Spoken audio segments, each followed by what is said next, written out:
Berjumpa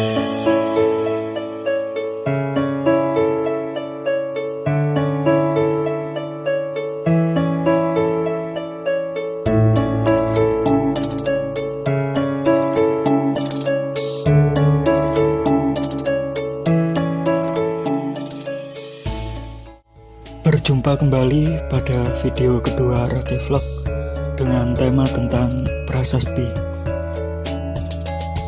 Prasasti Parada diterbitkan pada tahun 856 Saka atau 934 Masehi oleh Sri Maharaja Empu Sindok, Raja Mataram kuno yang pemerintahannya telah berpindah ke Jawa Timur. Berisi tentang perintah agar tanah sawah yang terletak di sebelah utara sungai di desa Parada dijadikan sima atau bangunan suci untuk Hyang Dharma Kamulan. Hyang Dharma Kamulan sendiri bisa diartikan sebagai leluhur yang telah mangkat.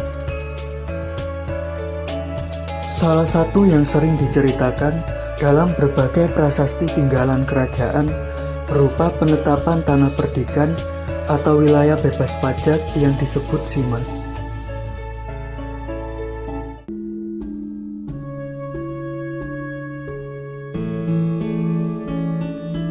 Sima menurut Timbul Haryono, dosen arkeologi UGM, berasal dari kata siman, yang dalam bahasa Sanskerta berarti batas atau tapal batas. Kata siman dan parada sendiri masih diabadikan menjadi nama dusun dan desa di wilayah ini, yaitu Dusun Bogor Prada dan Desa Siman. Telah diubahnya status wilayah menjadi perdikan atau sima, membuat para petugas pemungut pajak dilarang melakukan kegiatannya di wilayah tersebut. Dalam kehidupan masyarakat Jawa kuno, penetapan sebidang tanah menjadi sima merupakan peristiwa yang sangat penting. Salah satu rangkaian acara dalam upacara penetapan sima adalah pesta makan dan minum. Hidangan yang disajikan tergolong sebagai raja mangsa atau makanan para raja. Salah seorang pakar kuliner tradisional, Sumartoyo, menuturkan untuk melakukan rekonstruksi makanan para raja itu, tim meneliti relief sejumlah candi dan prasasti. Prasasti yang menjadi acuan termasuk diantaranya adalah prasasti Parada.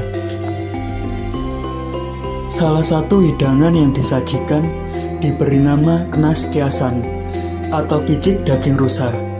Makanan ini muncul dalam relief Candi Borobudur, Prasasti Mantiasi, dan Prasasti Parada. Hidangan daging rusa lain yang disajikan adalah harang-harang kidang atau rusa bakar.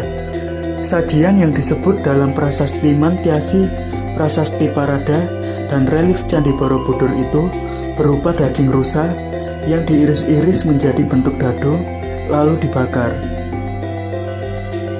Selanjutnya, Kaulan Haryas. Hidangan ini terdapat pada Prasasti Mantiasi, Prasasti Parada, dan relief Candi Borobudur. Sajian ini paling unik, disebabkan bahannya yang tidak biasa, karena dibuat dari hati batang pisang muda. Selain makanan-makanan tersebut, terdapat sajian lain diantaranya seperti olahan ikan, duadal atau dodol, dan minuman tuak atau tuak.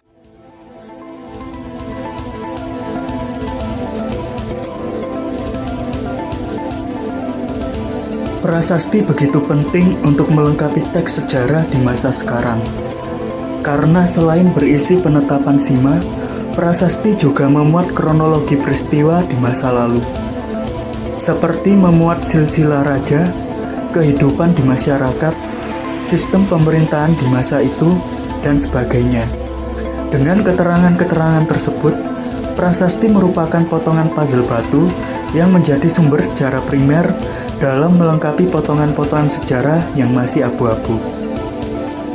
Salah satu prasasti penting terkait sejarah Nusantara berada di luar negeri. Hingga saat ini masih diupayakan proses pemulangan oleh pemerintah. Benda penting cagar budaya tersebut adalah prasasti Pucangan yang berada di Museum India. Prasasti Pujangan dikeluarkan oleh Raja Airlangga, Raja Kerajaan Kahuripan. Prasasti Pujangan ditemukan pada masa Gubernur Hindia Belanda, Thomas Stamford Raffles. Kemudian dihadiahkan kepada Gubernur Jenderal Lord Minto di Kalkuta, India. Dalam minggu ini kembali ditemukan sebuah batu prasasti terbaru oleh tim arkeolog BPCB Jawa Timur saat melakukan kegiatan ekskavasi di situs Kedawung, Desa Gemekan di Kabupaten Mojokerto. Menurut informasi dari pihak epigrafi yang menganalisis prasasti tersebut, raja yang menerbitkan adalah Maharaja Rakehino Pusindo.